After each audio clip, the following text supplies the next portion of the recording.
Hi, this is Jundo. Welcome to Tree Leaf.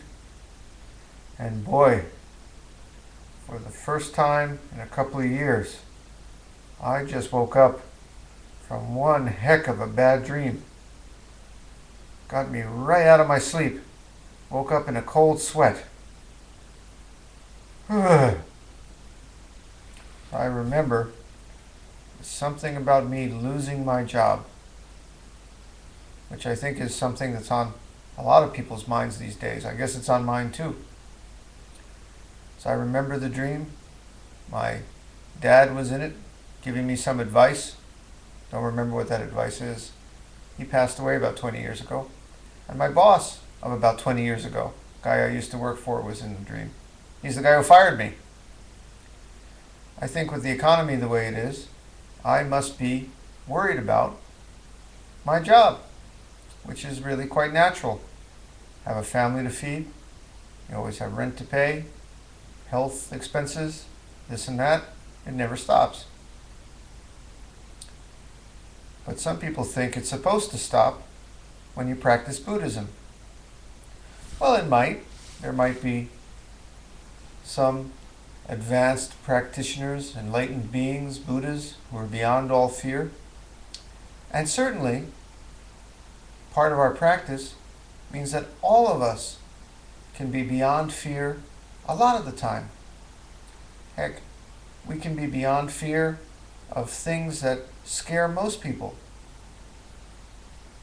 Part of our practice is dropping a lot of the things that scare us. And we do taste freedom from fear. But I guess for most of us, certainly for me, not all the time, that became obvious not only this morning, but earlier this week when I took my son to the shopping mall. They have a little play area there. And I'm sure a lot of parents have been there. Just for a second, I let my attention slip and I couldn't find him. I looked here, I looked there, on the sliding pond, on the different rides there. Well, that boy, without telling me, had wandered off with some other little boys and was kind of hiding someplace I couldn't see him. And it crossed my mind for a terrible minute there that all the worst case scenarios went through my head. My son was gone, and I was terrified. Well, all my years of Buddhist practice didn't put me free of that fear. And you want to know why? I think it's good and natural to be afraid sometimes. You see, for me, our Buddhist practice is not about always being free of fear.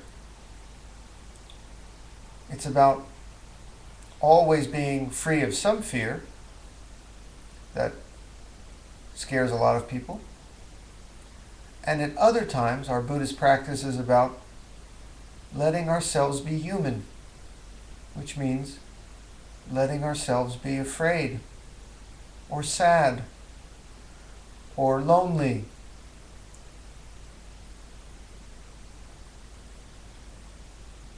Sometimes. I mean, if you're sad to the point of depression, fearful to the point that it really is interfering with your life every day, lonely to the point that you're shut in, not from your own doing, but because you're that shy to meet people, well, then maybe you need to talk about it a different way and maybe seek some help with that.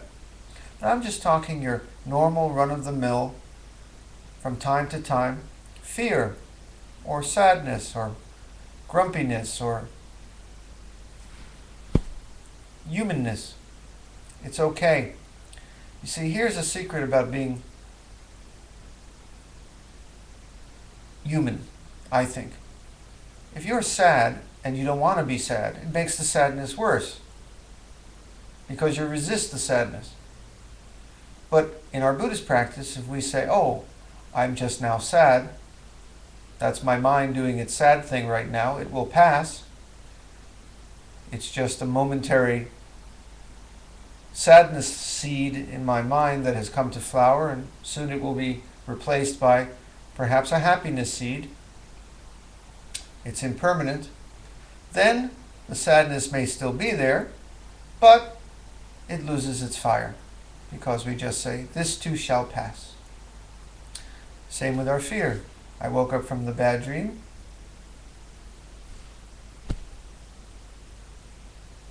Something was bothering me. Let it be. Be bothered. Be worried. And so sure enough, soon it passed. So part of our practice is being free of fear. Part of our practice is being free of the fear of fear. Didn't some American president say something like that? Anyway, shall we sit with that?